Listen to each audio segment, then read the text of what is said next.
haweenada ka mid ah waxa ii imaaday saaxiibkayga.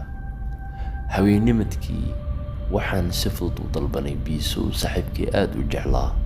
Biisadan raqiis ayay ahayd.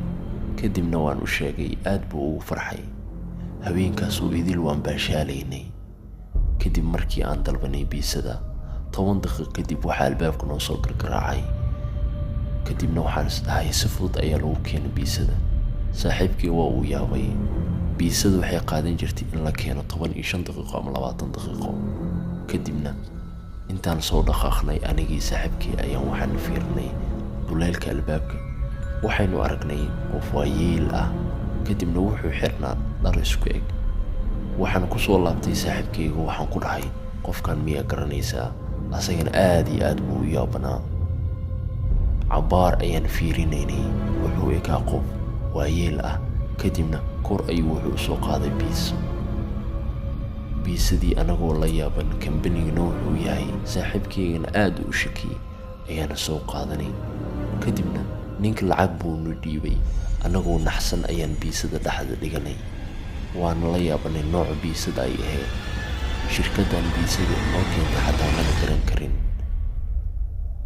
aad baan u naxnay. saaxiibkeena waa uu yaabanaa. si fudud ayaan u furnay biisadii. waxaynu aragnay wax god ah oo weyn ah. ilaahay waxaan ka baryay inuu wax dhib uu naga soo bixin. cabaar ayaan fiirinaynay. saaxiibkii waa uu naxsanaa. waxaan u malaynayay waxaan inay riyihiin. kadibna run ayay ahayd. gadaal ayaan ugu siganay. waxaan maqalnay shanqar. waxaan si fudud u aragnay qof meesha ka soo baxayo. kadibna waxaan isdhahnay waxaan ma shaydaanba.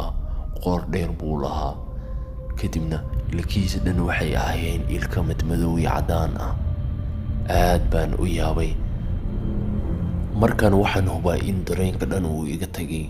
saaxiibkaygana aad ayuu u naxsanaa. anigana sidoo kale. waxaan weligii maan arkin inta aan noolaa. waxay ahaayeen wax weyn ah oo weji leh. kadibna timo ayay lahaayeen. madaxana waa ay dubnaayeen. waxaan isdhahay miyuu jini ahaa.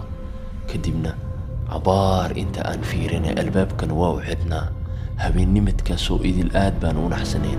habeenkaas ayaa nagu dambeysay in aan qof delivery dalbano alaabna aan ka qaadano.